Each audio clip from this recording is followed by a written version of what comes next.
Guys, bonjour, j'espère que vous allez bien. Alors moi je vais très bien. Je suis très heureuse de vous retrouver avec cette nouvelle vidéo. Si tu es nouveau sur ma chaîne YouTube, je te remercie déjà et je te souhaite la très bienvenue. Merci pour tous ceux-là qui se sont nouvellement abonnés sur ma chaîne. Alors je suis Kaïma, je suis camerounaise d'origine, téléconseillère résidente au Maroc depuis plusieurs années. Alors, sur cette chaîne, je partage mon expérience professionnelle dans le centre d'appel. Le but, c'est d'encourager les Africains subsahariens, les Marocains, à se lancer dans le métier du centre d'appel, qui est pour moi un métier facile, qui nécessite juste une petite connaissance, une connaissance linguistique qu'on peut développer avec le temps. Aujourd'hui, j'aimerais tout simplement partager 3 astuces pour améliorer son français dans le centre d'appel. Plusieurs personnes m'ont écrit dans des commentaires, les premières vidéos, ils m'ont fait part de leurs difficultés, notamment sur le français. Certaines sont découragées, certaines étaient découragées notamment parce qu'ils avaient des difficultés à prononcer certains mots, des difficultés à tenir des conversations, des difficultés à échanger avec des prospects. Alors, je vais tout simplement te partager mon secret, mes secrets à moi, qui me permettent de tenir des conversations en ligne avec des prospects, quel que soit le sujet, qui me permet aussi d'améliorer mon français au quotidien, jour après jour. Il faut dire que personne n'a le monopole de la connaissance. Même des Français de souche apprennent chaque jour encore, notamment à écrire, à parler aussi. Parfois, il y a des Français de souche qui font beaucoup de fautes en français. Donc, on apprend chaque jour.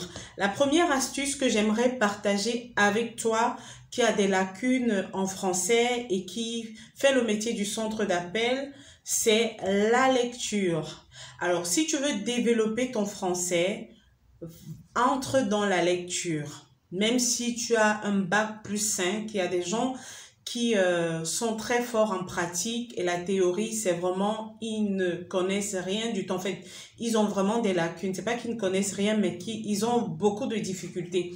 Donc moi, ce que je fais pour améliorer mon français, je lis beaucoup, que ce soit sur les bouquins. Donc là, je vous montre quelques bouquins que j'ai achetés. Ça, c'est un ami à moi qui me l'a donné. Donc, je l'ai pris chez un ami. Voilà, le roman de la momie. Voilà, donc ça c'est Théophile Gautier qui est l'auteur. Et ça, c'est Honoré de Balzac, Eugénie Grandet. Donc, c'est ce que je lis au quotidien. Après, je lis également les ouvrages de motivation, notamment là j'ai Rick Warren sur une vie motivée par l'essentiel. Donc ça, c'est les enfants qui ont déchiré. Une vie motivée par l'essentiel. J'ai beaucoup de livres. Récemment, je suis allée à Carrefour. J'ai acheté un petit livre où on apprend la conjugaison. Donc, c'est très important parce que vous saurez pendant les conversations avec vos abonnés, avec vos prospects, à quel endroit je peux placer le je, le lui, le la. Voyez, au lieu de dire je l'ai dit, il faut dire je lui ai dit. Voilà. Donc, en lisant régulièrement, vous aurez donc cette facilité de cerner les phrases, de cerner les articles, de cerner, voilà, donc, vous aurez cette facilité de distinguer ce que je dois positionner à tel endroit, ce que je dois dire à tel endroit, comment je peux aborder une conversation, à quel endroit faire une ponctuation, mettre une ponctuation dans mes phrases. Donc, c'est très, très important, la lecture. Franchement, si vous voulez améliorer votre français, lisez énormément. Moi, je lis beaucoup. Je suis autodidacte. Je me considère comme telle parce que oui, c'est ça en fait. Il faut reconnaître ses faiblesses. Moi, j'ai pas eu la chance d'aller très loin à l'école comme certains. Donc, je me dis, je me rattrape dans la lecture. Ça, c'est la première astuce. La seconde astuce, c'est la télévision. Alors, la télévision, c'est pas dans les films, c'est les débats politiques. Moi, j'écoute beaucoup de débats, que ce soit sur la politique, les échanges en ligne, enfin les échanges, la politique, j'écoute beaucoup de débats. Je suis beaucoup de débats en ligne, que ce soit à la télé, sur le téléphone, sur Internet. Je suis beaucoup de débats. Je suis comme ça. Quand il y a un débat, je suis les débats. Alors avant, c'est vrai que j'écoutais beaucoup de séries, mais après, je me suis dit, je ne regarde plus trop de séries. En passant, oui, je peux regarder les séries, mais c'est plus trop mon kiff par rapport au passé parce que je me dis, en regardant les séries, tu peux être accro et moi, j'ai pas vraiment le temps. Donc, je suis beaucoup de débats, je lis beaucoup, notamment sur les sites internet des associations humanitaires. Ça, je l'ai appris quand je travaillais dans mon ancien boulot où il fallait faire des recherches. Donc, je lisais énormément et c'est ce qui améliore mon français au quotidien. Donc, en écoutant les débats, en suivant les débats, vous savez comment rebondir, vous savez comment traiter, par exemple, une objection en ligne avec un abonné. Vous savez quoi dire en fait. Vous n'allez pas être comme un robot qui lit juste son script. Vous saurez en fait comment rebondir quand un abonné ou un prospect dit « je ne suis pas intéressé ». Avec les débats, avec justement cette connaissance, vous aurez donc cette possibilité de pouvoir créer un échange. Créer un échange, animer un débat, animer cet échange avec des arguments. Voilà, qui pourront amener l'abonné à être convaincu de vous. Parce que le plus important quand vous travaillez dans le centre d'appel, c'est déjà être crédible au téléphone.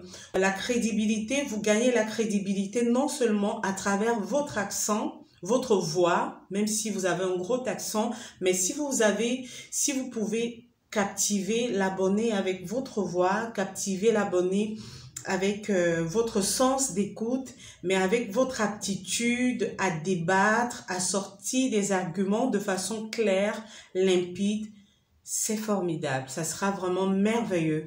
Donc, voilà la deuxième astuce. Alors, la troisième astuce pour moi. Alors, si vous allez sur ma chaîne YouTube, vous verrez que je suis abonnée à plusieurs chaînes françaises, notamment qui apprennent à parler le français, les expressions écrites. Donc, et j'ai téléchargé aussi des applications dans ce sens où j'ai parfois des devoirs que je fais de façon pratique.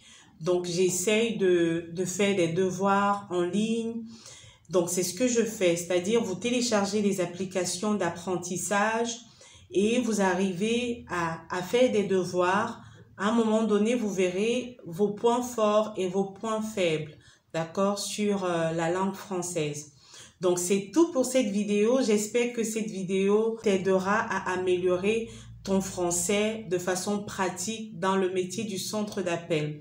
Donc, c'est un domaine que beaucoup de personnes négligent. D'ailleurs, réalisé avec le temps que beaucoup de personnes aujourd'hui méprisent le métier du centre d'appel quand il faut travailler, quand il faut faire des efforts.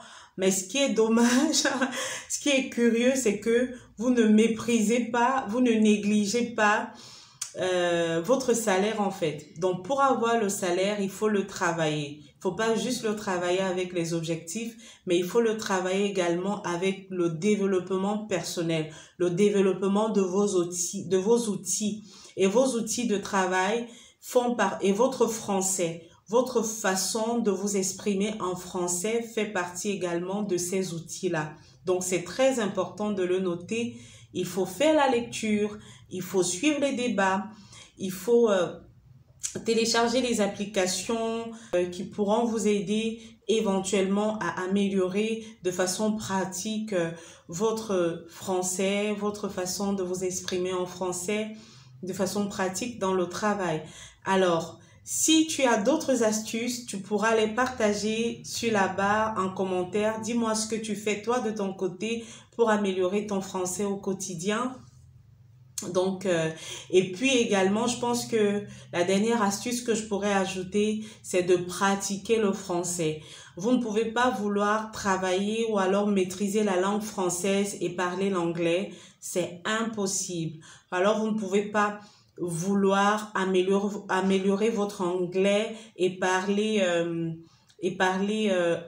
arabe de midi à 14 heures, vous voyez. Je me rappelle que quand j'étais petite à la maison, on avait des punitions parfois avec mon oncle qui nous punissait souvent. Donc, il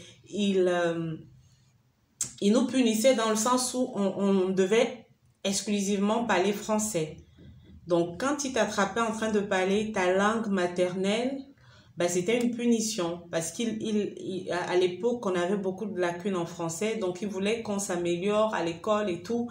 Et aujourd'hui, enfin, ça nous a aidé à ce moment-là, à cette époque-là, ça nous a aidé dans le sens où on avait des résultats qui avaient changé à l'école, au lycée, donc on avait vraiment des résultats qui s'étaient améliorés. Pourquoi? Parce que même à la maison, au lieu de parler la langue maternelle, on parlait français. Même si je suis pas trop d'accord dans le sens où les enfants, surtout les Africains, doivent exclusivement apprendre à parler français au détriment de leur langue maternelle. Mais bon, ça c'est dans le but où peut-être quand un enfant a des difficultés, voilà, il peut tout simplement prendre des cours. Donc, c'est tout pour cette vidéo aujourd'hui. Si tu as aimé, n'hésite pas à me laisser un pouce, à activer la cloche de notification, à partager également cette vidéo qui pourra aider plusieurs personnes parmi vous pour améliorer leur français de façon pratique dans le métier du centre d'appel et au quotidien d'ailleurs. C'est pas que dans le centre d'appel, mais c'est aussi au quotidien, dans la vie de tous les jours. Vous pouvez mettre ces astuces en pratique et vous verrez que votre français, vous allez l'améliorer avec le temps.